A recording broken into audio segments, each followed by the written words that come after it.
दोस्तों, असां तव्हांखे ॾेखारींदासीं कि सिंध जी मशहूरु हिस्टोरिकल प्लेस ऐं सखर ऐं रोड़ीअ खे मिलाईंदड़ ब्रिज लैंसडाउन पुल। ही 1887 ईस्वीअ में वायसरा इंग्लैंड लैंसडाउन जे हिन 1862 में हिन जो प्लान कयो। दरिया खे ऐं सखर हिन खे कंहिं महिल बि मिलाइजे रोड़ीअ खे। पोइ ही तमामु वॾी सोचनि सां ऐं महिनतुनि सां कोई प्लान ठाहियो वियो ऐं हिन जो कमु 1887 ईस्वीअ में शुरू कयो वियो लैंसडाउन पुल जो।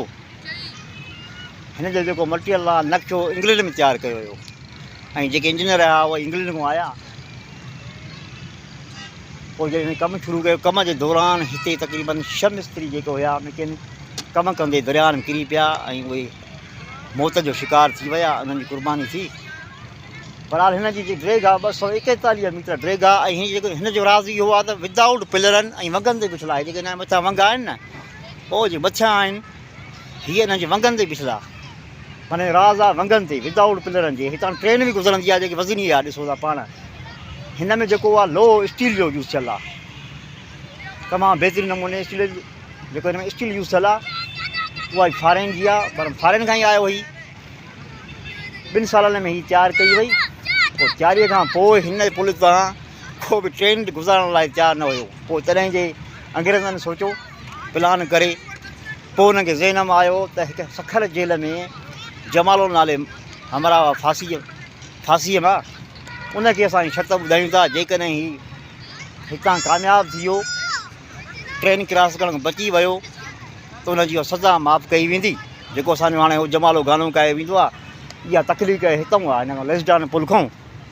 ऐं अंग्रेज़नि जा वाइदा बि पका हूंदा हुआ ऐं सचाईअ सां कमु कंदा हुआ। बहरहाल जॾहिं पोइ हुन जमालो खोसो, ट्रेन हितां क्रॉस कई, लैंसडाउन पुल तां क्रॉस करे वियो। पोइ उनजी जेकी वाइफ हुनजी ख़ुशीअ में उन गानो ॻायो, हो जमालो।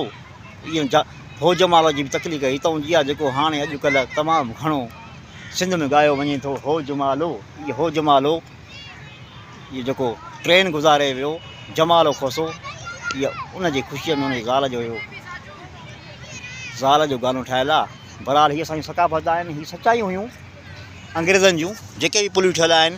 पोइ वरी उहो सखर बेरा ठही आहे। बहरहाल हीअ हज़ारे साल पुल हलंदी। हिन जी तमामु वॾी वारंटी आहे ऐं हिन में स्टील यूज़ थियल आहे। हीअ सचायूं हुयूं। पर हाणे असां जेको प्लान, असांजा गवर्नमेंट वारा प्लान कंदा, रोड ठाहिनि था, 6 महीननि में वरी तबाह ते वरी ॿीहर ठहे, वरी हुन में कमीशन रखी वेंदी। माना पंहिंजे कमीशन लाइ रोड ठाहिया वञनि था। सचाई न आहे।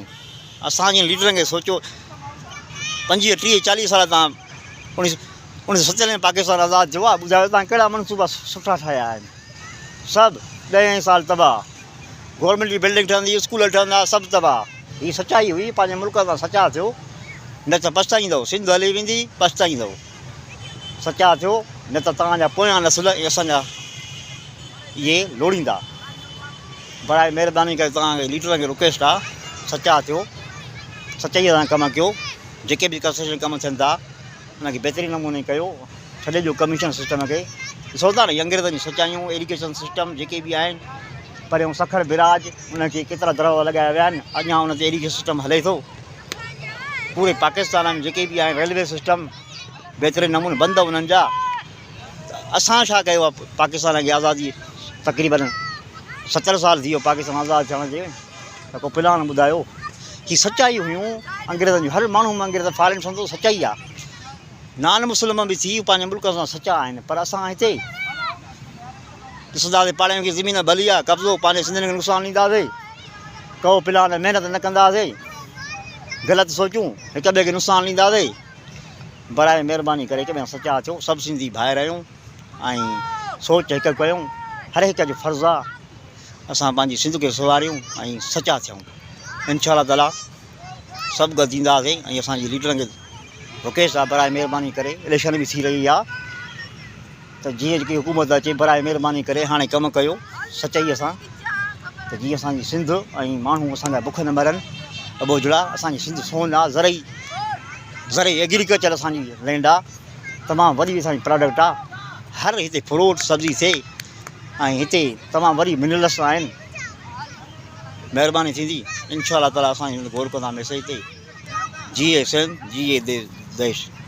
दोस्तनि खे ज़रूरु असांजो वीडियो पसंदि ईंदो। महिरबानी।